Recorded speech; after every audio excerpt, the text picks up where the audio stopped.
Welcome to the Elite Real Estate Leaders Podcast, brought to you by Trailstone Insurance Group, bringing you interviews with the best real estate and mortgage professionals, empowering you to understand the current trends in the housing market so that you make the American dream your reality. Enjoy today's episode. Welcome to the Elite Real Estate Leaders Podcast. Today we have with us Jen and Andrew Gallegos, loan officers with New American Funding. Jen and Andrew, welcome to the program. Hey, thanks for having us today. Thank you for having us. We're excited. Hey, yeah, I always love learning from people, and it sounds cliche to say that, but it just seems like every time you talk to someone, in business, you pick up a nuance or an aspect or a piece of a nugget of knowledge. So let's start off before we dive into how you do what you do and who you do it for. What's your story? How did you get into the mortgage industry? Well, Mike, I'll tell you, my story into the mortgage industry is a unique one. I was bartending and waiting tables. I was 28 years old. I had just graduated from Metro State College, had no idea what I wanted to do with my life. And my uncle was running a mortgage branch in downtown Littleton, Colorado. And the branch that he ran was a house with a yard. And Whoa. I was actually working for my dad's company, which was a landscape company. So we'd go around and do weekly lawn maintenance for different houses across the state. And that mortgage house was one of our accounts.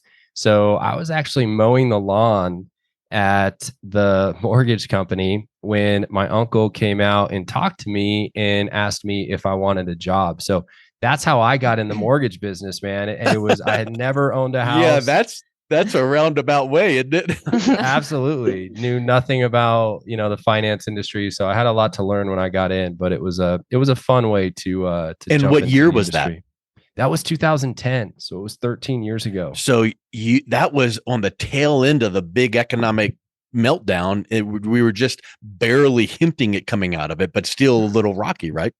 Yeah, it was right after the crash, and it worked in my favor because a lot of the older loan officers that had been in the industry for a long time were really frustrated with the changes that came out of that. They were doing a lot of no document loans. Underwriting was very different, before the crash compared to after the crash.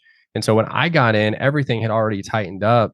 And so that's the way that I learned it. Yeah. So it was almost an advantage learning it that way. Yeah.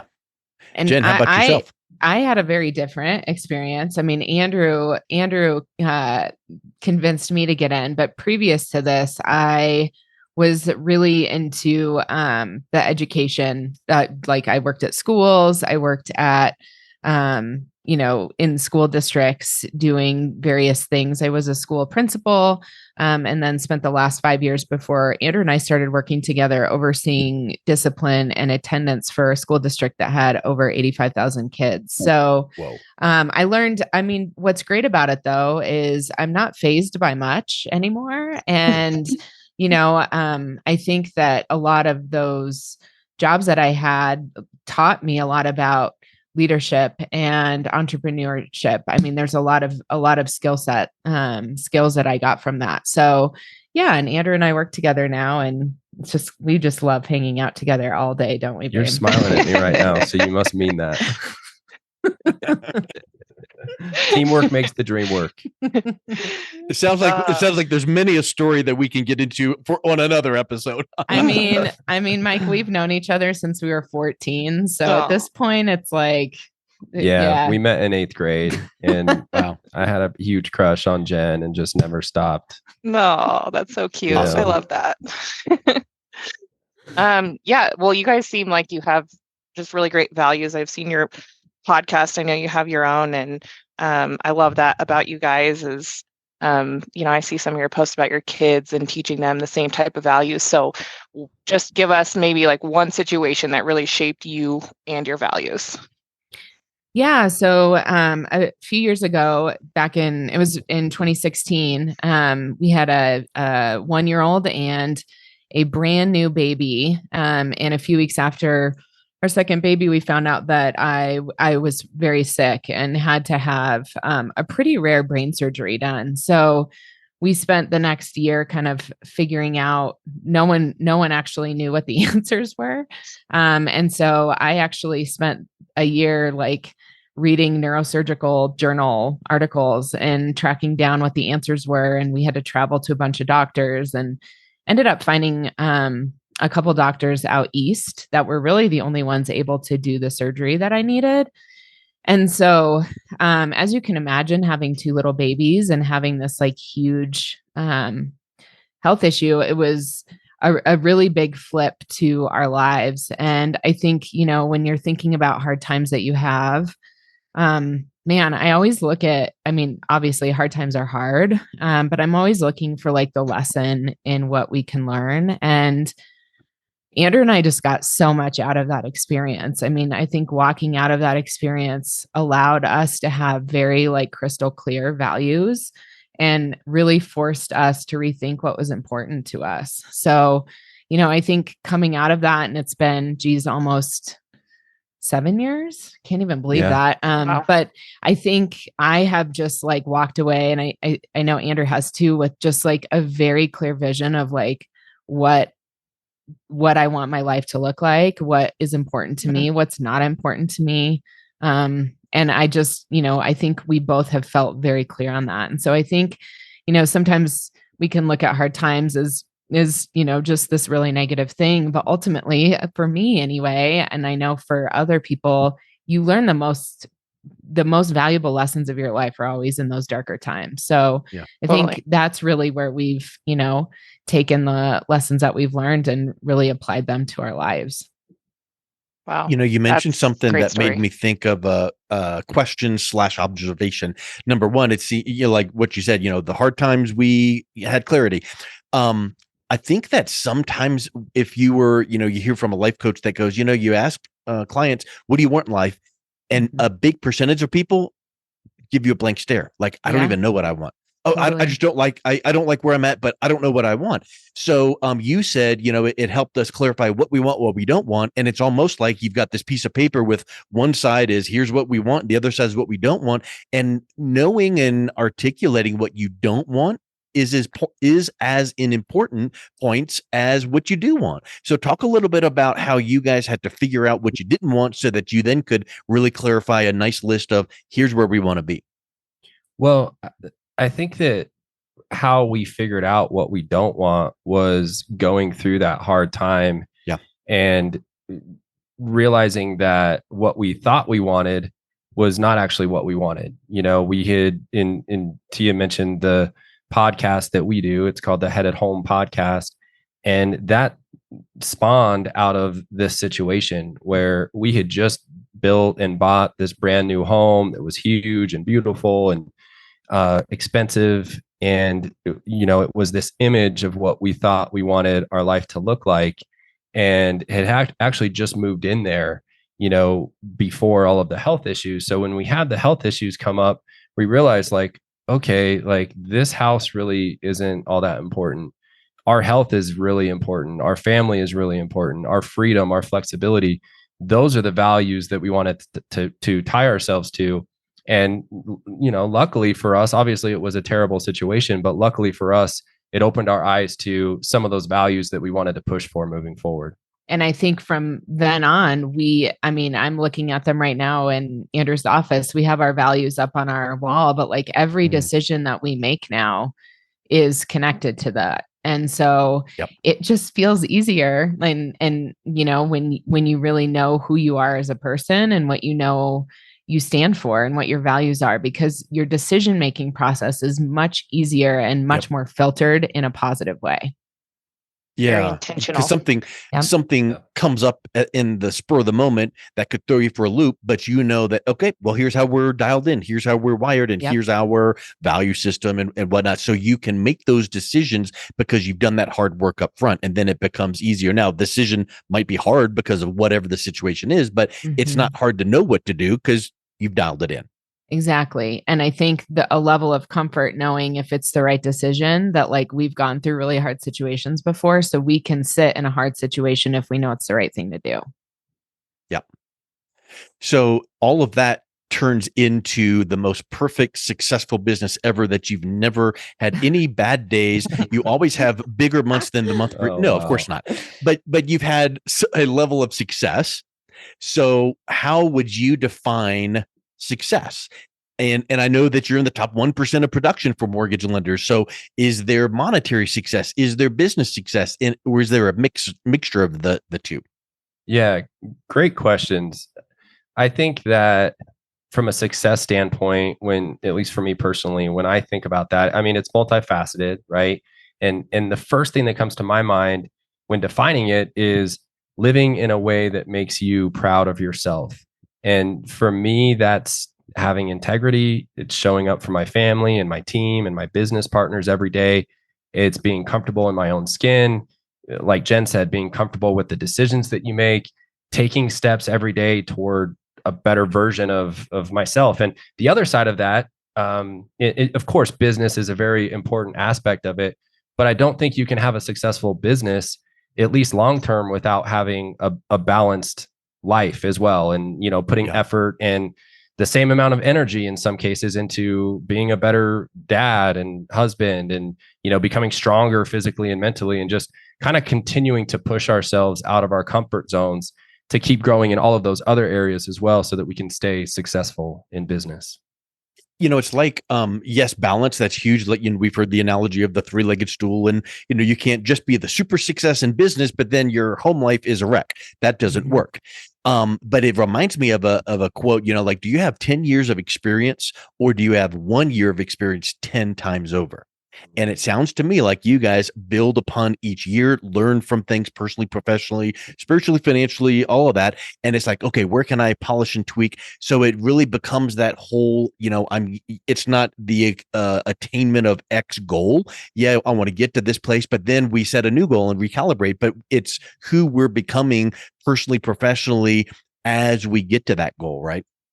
Yeah, I think, we just, and I don't know if this is a Jim Rohn quote, but we just really deeply believe in this idea of like, work harder on yourself than you do on your job. And that really transfers over into every part of your life. And I know, regardless of whatever career I'm in, like if I'm healthy, and I'm a better parent, and I'm a better wife, and all those pieces, like I'm going to actually be better at my job, because I, as a human being, I'm in a better place when I walk into my role at work. And so, we just really, really are super intentional about, figuring out ways in which we can always constantly be growing, whether that's, through, reading or learning new things, or tweaking things. And we, talk every week on Sundays as a family with our kids about like, hey, what worked this week? What didn't? Like, what did we learn? And just trying to tweak and figure that out, because, you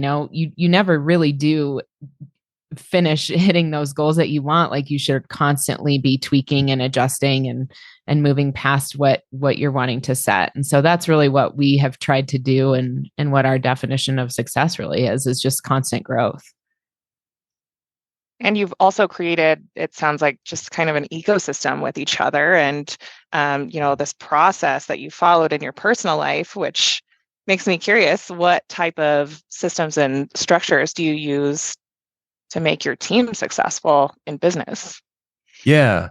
Well, from a business standpoint, we're hyper focused on creating a client experience that culminates with our client becoming a raving fan.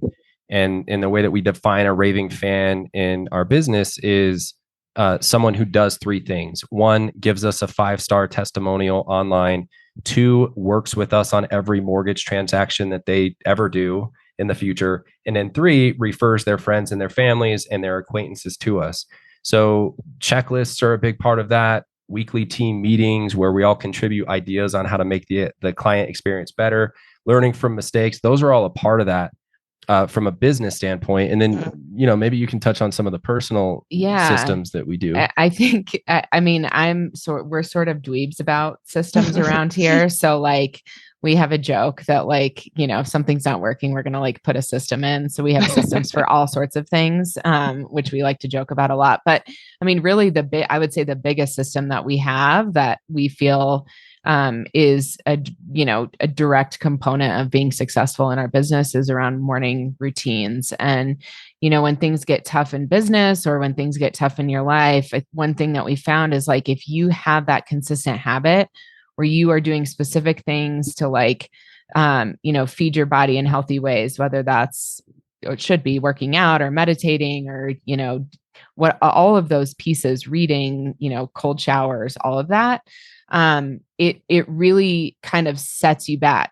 sets you in a position that if you have a setback where you have a really hard day, you start over and you have control over the first part of your day. And that can really change and reframe how you are looking at difficulties or setbacks that you're facing. So I think that's one of the things that we do. But, ultimately there's lots of systems and routines that you can have in your personal life or, in business, checklists included, but like that just streamlines things so that you can ensure like you are being successful in all of those things you're trying to implement.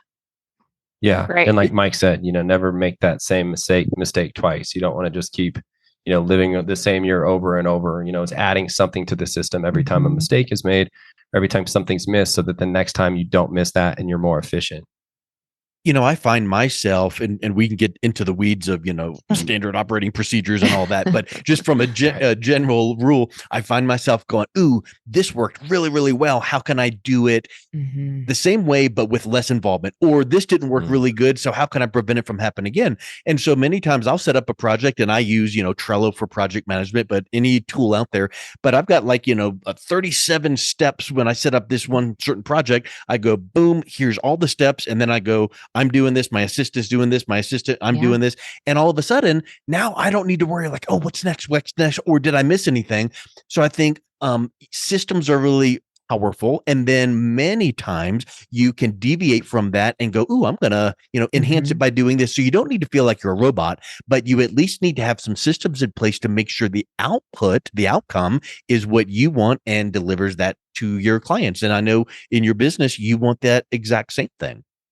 Oh, absolutely. And you'd be surprised. Like we work with a lot of colleagues and referral partners, and we're talking about how to help them become more successful. And step one, like make sure that your system for delivering an amazing experience, no matter what you're doing, make sure that's written down, right? Because like you said, you have to start somewhere by writing it down, who's doing what.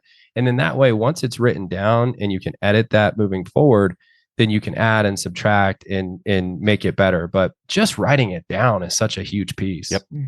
Yeah.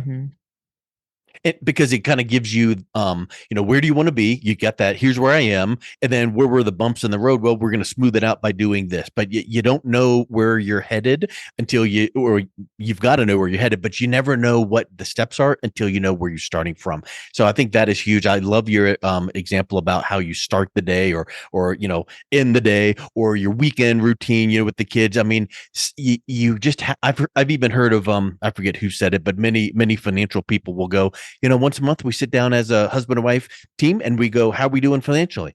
Are we making the right decision? And whatever, like some people are going to feel like that's a little much, but you need to you can't just blindly go through life personally or professionally, or let's face it, physically, mentally, spiritually, all the legs to have that balance.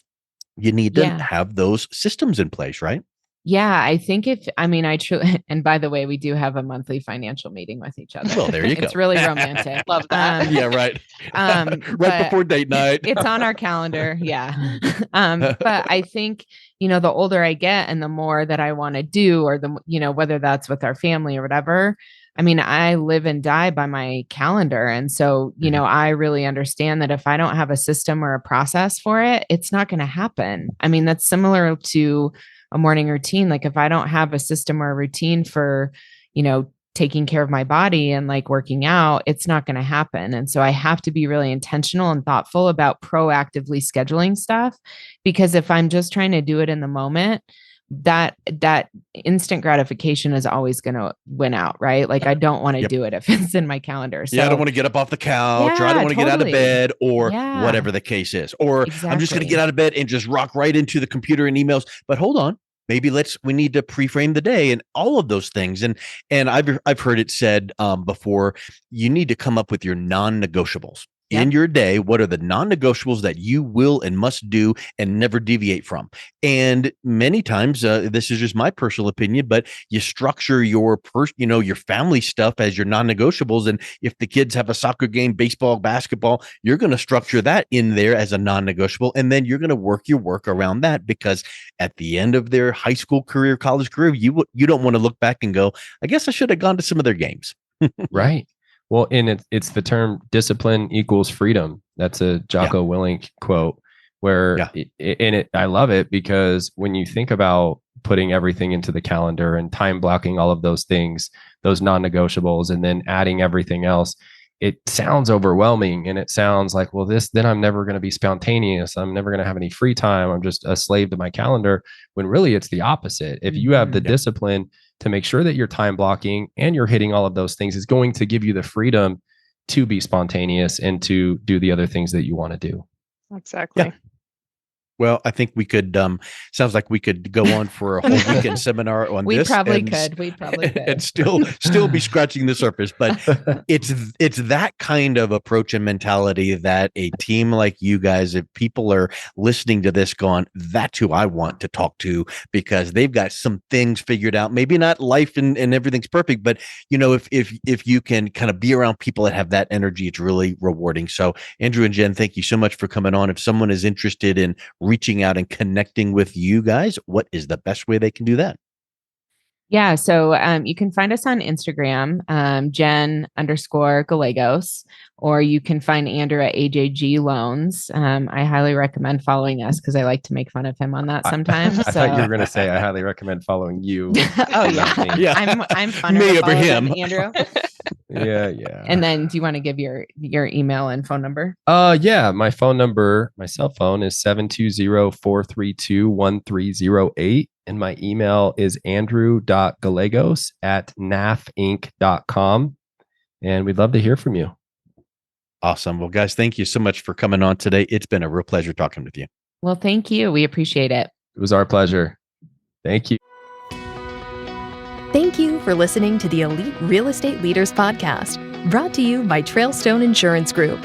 To learn more about the topics mentioned on today's show or listen to past episodes, visit www.eliterealestateleaders.com.